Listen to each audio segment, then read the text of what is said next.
কোরআনে কারীমের গোটা পুরো কোরআনের বিষয়বস্তু হচ্ছে এগুলি। এই জন্য সূরা ফাতিহা হচ্ছে কোরআনে কারীমের মূল, উম্মুল কিতাব বা উম্মুল কোরআন। তো যে ব্যক্তি উম্মুল কোরআন পড়ে না সেই ব্যক্তির নামাজ হয় না।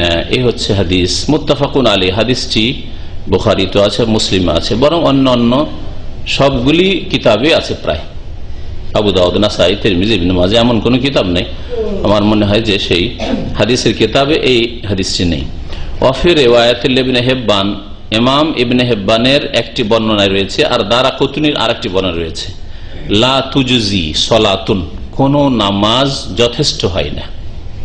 আজজা ইউজি মানে কোন রকম চলার মতো হওয়া, চলার মতো হওয়া। তাহলে নামাজ চলার মতো হয় না মানে অচল হয় না, এই শব্দ দ্বারা প্রমাণিত হয়। কার? লা ইউকরা ফিহা, যেই নামাজে পড়া হয় না বে ফাতিহাতুল কিতাব, ফাতিহাতুল কিতাব। সূরা ফাতিহার আরেকটা নাম হচ্ছে ফাতিহাতুল কিতাব, মানে কিতাবের শুরু, কোরআনে কারীমের শুরু, আরম্ভ। আর আল ফাতিহা সূরা, এই সূরার নাম হচ্ছে আল ফাতিহা। তো সূরা ফাতিহা যেই সালাতে পাঠ করা হয় না সেই নামাজ যথেষ্ট হয় না, মানে চলার মতো হয় না, কমপক্ষে যে কবুল হবে তাও হয় না। এই হাদিসটা এই জন্য নিয়ে আসা হয়েছে যে কেউ কেউ লা সালাতা মানে কামিল নামাজ হয় না, এই তাবিল করার চেষ্টা করেছে। পূর্ণাঙ্গ নামাজ হয় না, অসম্পূর্ণ হয়ে যায়, হয় কিন্তু অসম্পূর্ণ হয়।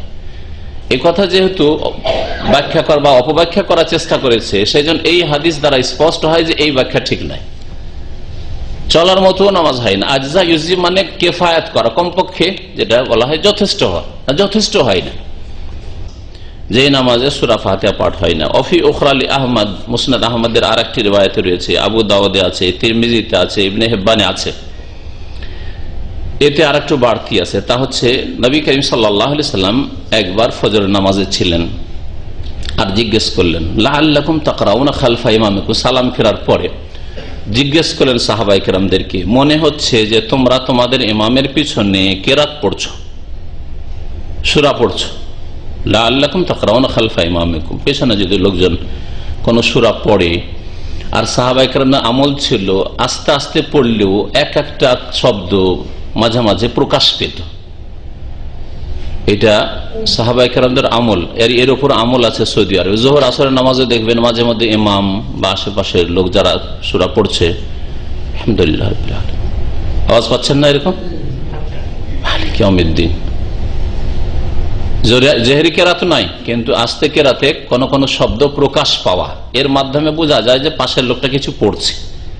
তো নবী করিম সাল্লাল্লাহু আলাইহি সাল্লাম টের পেলেন যে পিছনের লোকেরা কেরাত করছে, সূরা ফাতিহাও পড়ছিল, আরো কিছু সূরাও পড়ছিল তারা। বলনা, সাহাবারা বলছেন, আমরা বললাম না, হ্যাঁ আমরা তো পড়ি আপনার পিছনে পিছনে, আমরা আপনার পিছনে পিছনে সূরা পড়ি। কালা, তখন নবী সাল্লাল্লাহু আলাইহি ওয়াসাল্লাম বললেন, লা তাফআলু ইল্লা বিফাতিহাতিল কিতাব, তোমরা করবে না এরকম একমাত্র সূরা ফাতিহা ছাড়া, সূরা ফাতিহা ছাড়া অন্য কোন সূরা মোটে ইমামের পিছনে পড়বে না, লা তাফআলু, করবে না। তাহলে এর দ্বারা স্পষ্ট হইল যে সূরা ফাতিহা ছাড়া ইমামের পিছনে অতিরিক্ত পড়া জায়েজ নয়। ঠিক আছে মাসলা? কেউ যদি মনে করে যে লম্বা ইমাম সাহেব পড়ছেন, বুঝিও না, তা আমি নিজের পড়া পড়ি না, পড়া জায়েজ নয়। ইমামের পিছনে সূরা ফাতিহার অতিরিক্ত পড়া জায়েজ নয় সর্বসম্মতিক্রমে, এতে কোনো দ্বিমত নেই। ইল্লা বিফাতিহাতুল কিতাব, তবে ফাতিহাতুল কিতাব সূরা ফাতিহা, সূরা ফাতিহা পড়বে। কেন? ফাইন্নাহু লা সালাতা লিমান লাম ইয়াকরা বিহা, কারণ নামাজ হয় না ওই ব্যক্তির, যে ব্যক্তি এটা পড়ে না, যে সূরা ফাতিহা পড়ে না, তার নামাজ হয় না। এই শেষকার হাদিসটা, যে হাদিসটা মুসনাদ আহমদে আছে, আবু দাউদে আছে, তিরমিজিতে আছে, ইবনে হিব্বানে আছে, এই হাদিস সহিহ না জয়ীফ? যদি সর্বসম্মতিক্রমে সহিহ হয়ে যেত তাহলে কোনো ইখতিলাফের অবকাশই থাকে না, মতবিরোধের অবকাশই থাকে না। সবাই যদি একমত হয়ে এই হাদিসটাকে সহিহ মেনে নিতেন মুহাদ্দিসিন কিরামরা, তাহলে ঝামেলা শেষ হয়ে যেত। স্পষ্ট যে ইমামের পিছনে সূরা ফাতিহা পড়তেই হবে, আর ওর ছাড়া অন্য কিছু পড়া যাবে না, ঠিক না? কিন্তু এই হাদিস সহিহ না জয়ীফ এই বিষয়ে বড়ই দ্বিমত আছে, আর এই দ্বিমতের কারণে যারা সূরা ফাতিহা ইমামের পেছনে পড়তেও বলছে তারাও দুই ভাগে বিভক্ত। একদল বলছে যখন শুনবে না তখন পড়বে, আর যখন শুনবে তখন পড়া চলবে না, পড়বে না। কারণ এই হাদিস যাদের কাছে সহি, যাদের কাছে এই হাদিস সহি, তারা কি বলছে? ইমাম জোরে পড়ুক আর আস্তে পড়ুক, কি করতে হবে? সূরা ফাতিহা পড়তে হবে। সূরা ফাতিহার বেশি পড়া যাবে না জোরে পড়লে। আর যারা বলছে এই হাদিস সহি নয়, এই হাদিসে দোষ আছে, একদল বলছেন, তাহলে এই হাদিস সাব্যস্ত হলো না। তখন তারা বলছে যে যখন ইমামের পিছনে আছে আর ইমামের তেলাওয়াত শুনছে, আর শোনা ওয়াজিব, ওয়াইজা কুরিয়াল কোরআন ফানসিতু, যখন কোরআন তেলাওয়াত হবে তখন শোনো। আর হাদিস রয়েছে ওয়াইজা কারা ফানসিতু, যখন ইমাম পাঠ করবে তখন শোনো, এটা আছে মুসলিমের হাদিস। তাহলে তাদের মতে তখন তারা বলছে এই হাদিস জয়ীফ, সুতরাং আমাদের কাছে এটা সাব্যস্ত হলো না। হ্যাঁ, আর কোরআন পড়লে শুনতে হবে, সুতরাং যখন ইমাম সাহেব পড়বে আর শুনতে পাচ্ছি তখন পড়া চলবে না। তাহলে জেহরি কেরাত উচ্চ স্বরে যখন ইমাম সাহেব কেরাত করছেন, আর 17 রাকাতের মধ্যে কত রাকাতে? সেটা মাত্র 6 রাকাতে।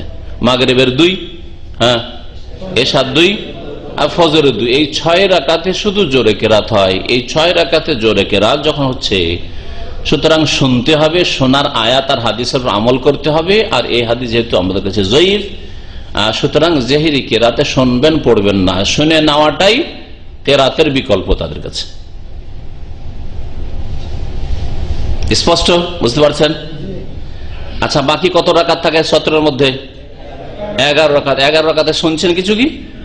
জোহরের 4, আসরের 4, মাগরিবের 1, 9 হইল, আর এশার 2, কত হইল? 11। এই 11 রাকাতে কিছু শুনছেন? শোনেন না। তাহলে লা সালাতা লিমান লাম ইয়াকরা বিফাতিহাতিল কিতাব, যারা সূরা ফাতিহা পড়েও না, শুনলেও না, তাদের নামাজ হবে কি? নিঃসন্দেহ হবে না। ভালো করে শুনে রাখেন। তাহলে কমের পক্ষে এতটুকু হেদায়েত হয়ে আসেন, আর এতটুকু কোরআন হাদিস মানতে প্রস্তুত হন, মযহাবী গোড়ামি বাদ দিয়ে যে যখন শুনছি না তখন অবশ্যই পড়তে হবে, কারণ নামাজ হয় না। আর নিজের নামাজকে এই ঝুঁকিতে, রিস্কে রাখবেন না। কিয়ামতের দিনে এমনটা না হয় যে নামাজ পড়ে গেলেন মাশাআল্লাহ, কিন্তু এক ওয়াক্ত নামাজ কবুল হয়নি, কারণ সূরা ফাতিহা পড়েননি, আপনি রুকুন ছেড়ে দিয়েছেন।